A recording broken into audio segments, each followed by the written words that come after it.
Hi everyone and welcome back to Dragon Stories. Thanks for watching and enjoy our new story. I worked as a heating technician for 9 years. My wife left me for a billionaire's son. I lost my job 3 weeks later. And somehow I ended up as a gardener on a massive estate. And on my very first night there, I walked into a dark room and found myself face to face with the exact man who destroyed my marriage, holding a glass of whiskey and smiling at me like the whole thing was the funniest joke he'd ever heard. I want to be clear that this story isn't something I talk about often. I've told pieces of it to a couple of people close to me, but sitting down and going through the whole thing from beginning to end is something I've never really done. So bear with me if the timeline feels uneven. I'm telling it the way I remember it, not the way it would look if someone cleaned it up for a movie. A few years back, my life was genuinely unremarkable. And I mean that in the most neutral possible way. I wasn't unhappy. I had a routine. I had a daughter I loved more than anything. And I had a marriage that felt stable in the way old furniture feels stable, solid enough that you stop noticing it. I worked as a technician for a company that serviced heating and ventilation systems in office buildings across the city. Most of my days were spent in basements and utility rooms reading pressure gauges and replacing filters, but the pay was consistent and the hours were predictable enough that I could be home most evenings. My wife Natalie and I had been together for almost a decade. We had a daughter Sophie who was just starting primary school, and we had a small apartment we were slowly paying off. Our plans were boring in the best possible way. Finish the mortgage, save a little, maybe move somewhere with a yard eventually. I genuinely believed we were fine. Then things started to shift in a way I kept explaining away. Natalie started coming home later, became quieter at dinner, more distracted on weekends. One evening, I finally asked her directly. I said, "Is something going on? You've been somewhere else for weeks." She looked at me for a moment and said, "I'm just tired, Ryan. Work is a lot right now." I accepted that because I wanted to accept it. But the distance didn't close. It widened. Eventually, through a conversation that came out of nowhere on a quiet evening while Sophie was already asleep, I learned she had met someone, the son of an extremely wealthy businessman, a man named Dylan, who lived in a world so far removed from ours that the distance wasn't measurable in money alone. It was measurable in the kind of quiet confidence that comes from never having worried about anything in your entire life. At first, I told myself it wouldn't go anywhere. But a few weeks later, Natalie sat down across from me at the kitchen table and said, "I'm leaving, Ryan. I've made my decision." Not that she was thinking about it. She had already decided and was informing me the way you inform someone that a package has arrived. I remember asking, "What about Sophie?" And she looked down at the table and said, "She'll be better off with you. I need to figure out my own life first." I didn't have an answer for that. I don't think there was one. The divorce moved faster than I expected. Legal fees ate through what little savings we had. The apartment had been registered in her name, and when everything was settled, I had almost nothing left. The one thing that stayed with me was Sophie, which was the only outcome I cared about. But it meant everything I did from that point forward had to account for a 7-year-old who needed stability from a man who currently had very little of it. About 6 weeks after the divorce was finalized, I was called into a small office by my manager, who looked genuinely uncomfortable and told my position was being eliminated. I sat in my car in the parking lot afterward and felt nothing for a long time. Then I drove home and helped Sophie with her homework and didn't mention it. The weeks that followed were the most quietly frightening of my life. Rent was due. Sophie's school had fees. Groceries were a calculation, not a choice. I applied for every technical position I could find and got very little back. That's how I found it. A posting for a live-in gardener position at a private estate outside the city. The salary was significantly higher than it had any reason to be, but the explanation was right there in the listing. The property owner was an elderly man with unpredictable behavior, and most people who took the position left within a few weeks. A small cottage on the grounds was included. I read the listing 3 times. I thought about Sophie's school fees. I called the number. When I arrived at the estate, I had to stop at the gate just to take it in. Several acres of gardens, hedgerows, old trees, a main house the size of a small hotel. A woman met me at the entrance. Clara, the owner's daughter, polished, composed, the kind of person who makes you feel slightly underdressed regardless of what you're wearing. She walked me through the role without warmth. The work itself is straightforward, she said. Maintain the gardens. Keep the grounds clean. Show up when you're needed. What makes this position difficult is my father. He has episodes. He can become agitated without warning. Do not argue with him. Do not try to reason with him during those moments. And please do not ask questions that aren't relevant to your work. I asked whether there was anything specific I should know before meeting him. She looked at me with a practiced expression and said, "Just don't take anything he says personally." Edward was sitting in a large armchair in a room lined with bookshelves. The first thing he did when Clara introduced me was look past me at the window, like I hadn't arrived at all. Then, without warning, he snapped something about the hedges near the east wall and pushed a small decorative box off the side table. Clara didn't flinch. I understood then why the salary was what it was. The first day passed with tension, but no disaster. That evening, I couldn't sleep. Around midnight, I walked to the main house to get a glass of water. The house was almost completely dark. I was nearly at the kitchen when I heard a man laughing somewhere down the corridor. A sound with a familiarity I couldn't place, like a song you half remember from somewhere you can't name. I pushed open the door at the end of the hall. A large sitting room, a bar along one wall, and standing beside it, holding a glass and looking entirely at home, was Dylan. Natalie's Dylan, the man whose arrival in my wife's life had quietly ended everything I had built over 10 years. He turned, recognized me instantly, and a slow, amused smile spread across his face. He tilted his glass slightly in my direction. "Well," he said, letting the words sit in the air. "I have to say, I did not see this one coming." I stood in the doorway and said nothing. He took a slow sip and added almost gently, "Don't worry. I'm sure you'll do a fine job with the hedges." I turned around and walked back to the cottage. I lay on the bed in the dark, processing the fact that this estate belonged to Dylan's wife's father, meaning I was living on his in-laws' property, employed by the same household connected to everything I had lost. In the morning, I seriously considered leaving. Then I thought about Sophie's school fees and decided to stay one more week. The morning after I found Dylan in that sitting room, I told myself staying was practical. The cottage was warm. Sophie's fees weren't going to pay themselves, and finding another position with housing included in the same week was close to impossible, but underneath the practicality was something quieter. Maybe I just wasn't ready to let one more thing be taken from me without at least standing still for a moment. So I stayed. Dylan visited the property regularly, sometimes with Clara, sometimes alone, always with the ease of someone who considered the place partly his already. He never missed an opportunity. Once in front of 2 guests who had come for lunch, he gestured toward me and said almost warmly, "This is Ryan. He keeps the gardens looking respectable." The guests smiled politely. I kept my hands on the rake and said nothing. There were other moments like that, small and precisely aimed, and I absorbed each one because reacting, giving him a reason to have me removed, wasn't something I could afford. Not with Sophie starting a new school year and no backup plan anywhere. I focused on the work instead. The gardens were genuinely beautiful once I started paying attention. Old rose beds, a long gravel path lined with lavender, a kitchen garden near the south wall that had been somewhat neglected. I spent the first weeks learning which areas Edward cared about most, which paths he liked to walk in the mornings. That was how I started spending more time near him.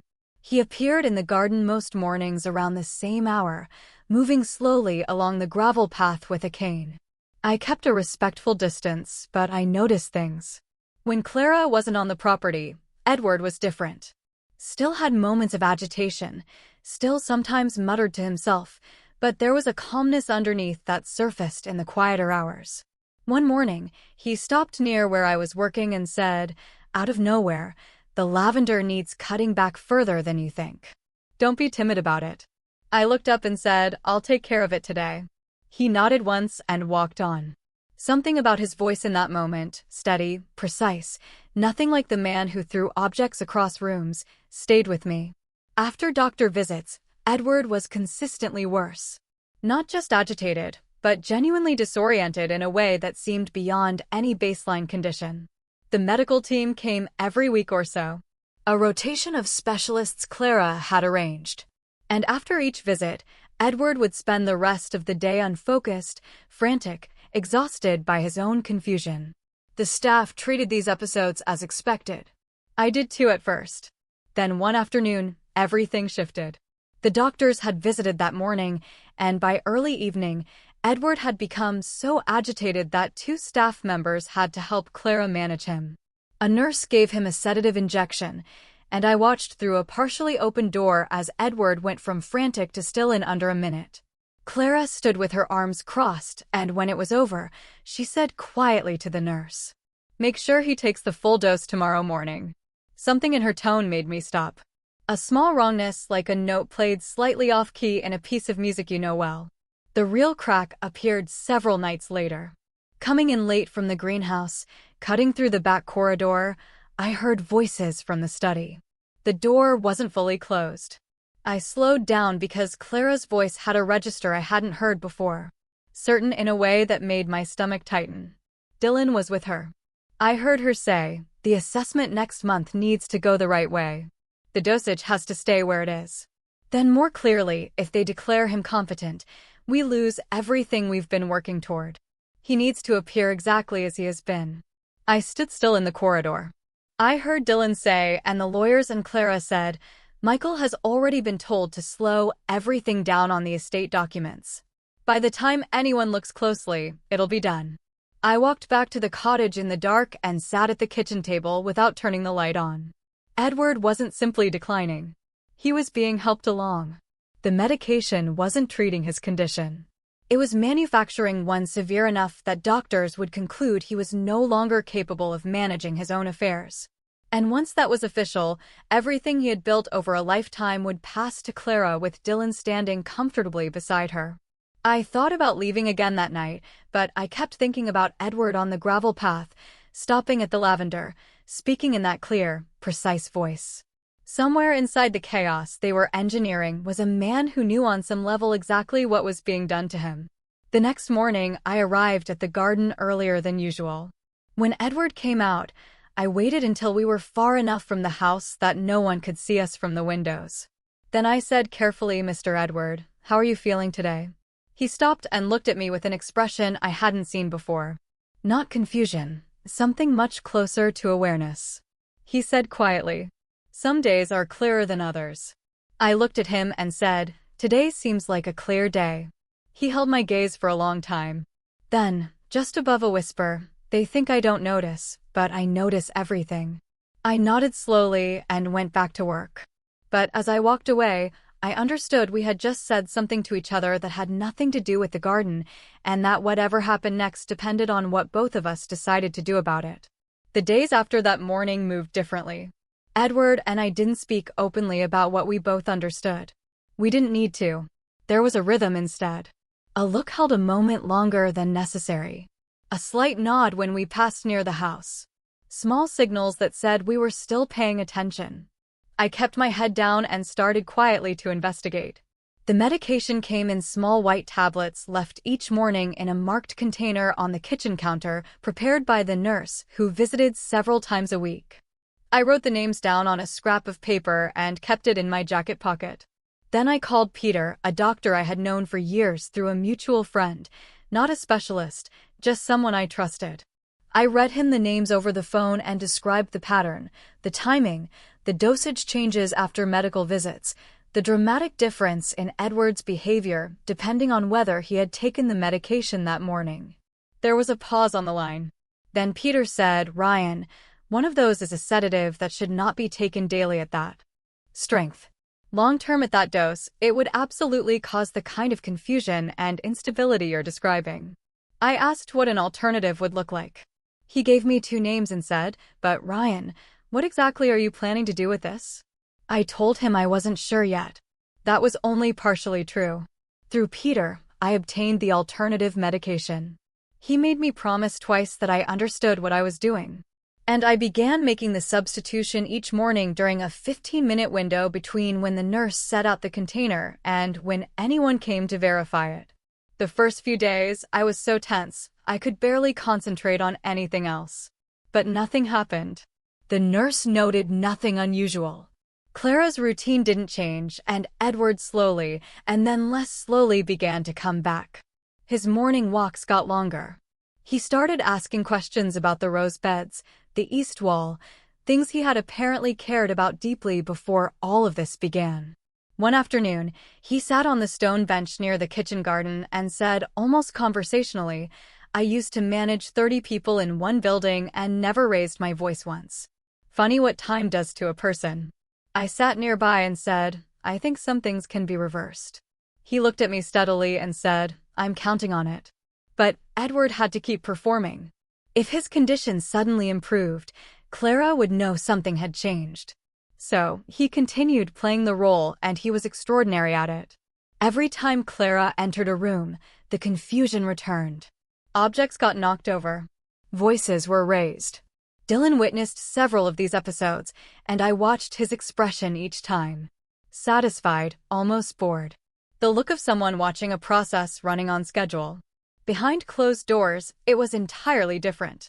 Edward worked carefully in the hours when the house was quiet, reviewing documents, reconnecting with a lawyer named Michael, who had worked with him for many years, someone whose loyalty hadn't been redirected. And something else was happening that I only learned about gradually. Edward had been recording, not recently. He had begun months earlier before I arrived when his suspicions first formed. Small devices placed in rooms where conversations happened managed during one of his clearer periods and nearly forgotten as the medication took hold. With his mind returning, he pieced together what he had collected, and what he had collected was substantial. My role in all of it was honestly smaller than this account might suggest. I substituted medication. I gave Edward a reason to trust that someone in the house was on his side. I passed a few messages to his lawyer through channels that kept my name at a distance. The larger architecture, the legal preparation, the evidence, the coordination, that was Edward operating at a level of clarity that reminded me he had built something significant over a lifetime and hadn't done it by accident. The meeting was Clara's idea. She organized it herself, which in hindsight was the most useful thing she could have done. Inviting the specialists, legal representatives, and business advisors. Everyone needed to formalize what she intended to present as an inevitable conclusion. The morning of the meeting, Edward passed me in the garden on his way inside. He didn't stop walking. He just said quietly and without looking at me, "Stay close today." I found a position near the back of the entrance hall where I could see through the open doors into the main sitting room without being visible from inside. Clara opened with composed authority, outlining her father's condition, referencing the medical assessments, describing the impact on his ability to manage his affairs. The doctors nodded at appropriate moments. The lawyers had papers ready. Dylan sat to one side with his arms crossed, the posture of someone attending a formality. Then Clara turned to her father and said in a tone that managed to sound both gentle and final, "I think everyone here understands that this is about making sure you're taken care of, Dad. That's all this is." Edward had been sitting quietly throughout. He looked to anyone who hadn't watched him carefully for months. Exactly as they expected. A little diminished, a little vague. Then he straightened in his chair. A small physical adjustment, but the room felt it. He placed both hands flat on the arms of the chair and looked at his daughter with an expression I think she had not seen on his face in a very long time. He said, "I appreciate your concern. I want to make sure everyone in this room has the full picture before any decisions are made." His lawyer opened a case and began distributing folders, transcripts, audio recordings, medical analysis from an independent specialist, a financial audit showing unusual patterns in account activity over the preceding year. The room changed. I watched it from the hallway. The shift from controlled proceeding to something much less controlled. Clara's composure held for about 40 seconds before the edges began to show. Dylan uncrossed his arms. One of the doctors leaned forward and started reading very carefully. Clara said, her voice still even but strained underneath, This is not what this meeting was called for. Edward said simply, no, it isn't. The police came in quietly without drama, and the drama was somehow worse for their calmness. I watched Clara and Dylan being walked out of that room and felt something I hadn't expected. Not satisfaction exactly, something more complicated. These were people who had treated me like furniture and constructed an entire plan around the slow destruction of an old man's mind. And watching them leave the room they had so carefully arranged was strange in a way I still find difficult to describe. Afterward, when the house had emptied, Edward found me in the garden. He walked out without his cane. He stopped a few feet away and looked at the rose beds before he spoke. He said, most people in your position would have taken the salary and looked the other way. I want you to know I understand that you didn't have to do what you did. I said, I'm not sure I did very much. He looked at me and said, you stayed. That was enough. We stood in the quiet of the garden for a while and then I went back to work. In the months that followed, things shifted into something I could recognize as stable. I won't go into specifics. The specifics aren't the point. What I'll say is that one afternoon, a few months after all of it was over, I picked Sophie up from school on a Friday, and she mentioned the way kids mention things casually without expectation, already half resigned to the answer that there was a book she had wanted for a long time. Something about a girl who travels through different worlds, but it was fine. She didn't really need it. We stopped at a bookshop on the way home. I bought her the whole series for books. She held them against her chest the entire walk back to the car and didn't say much. But when I bought her the whole series for books. She held them against her chest the entire walk back to the car and didn't say much. But when I buckled her and she looked at me and said, Dad, are things okay now? I looked at her in the rearview mirror and said, yeah, things are okay now. That was the moment I felt it. Not at the meeting, not when the police walked in. Not even when Edward thanked me in the garden. It was in that car in that bookshop parking lot with 4 books about a girl who travels through different worlds sitting in my daughter's lap. That was when I understood that the chapter was actually closed. I don't work as a gardener anymore. I think about that period sometimes the way you think about something that happened to someone else. Vivid and real, but slightly removed. Like a film you watched a long time ago and still remember without being entirely sure why it stayed with you. I only wanted a job so I could take care of my daughter. That was the whole of it.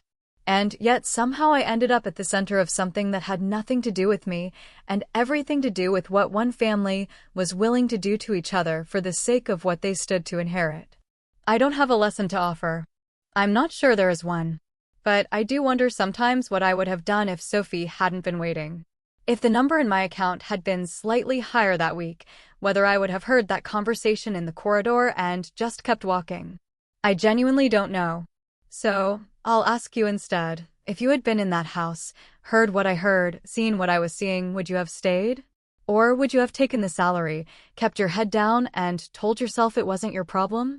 It's crazy how life can throw you into such a mess, but then it all just fades away when you're finally back to the things that actually matter, like a quiet afternoon with your daughter. It's those small, peaceful moments that really show you've made it through the storm. If things are tough right now, just take a second to breathe. Don't be afraid to lean on someone you trust, because you don't have to carry it all by yourself.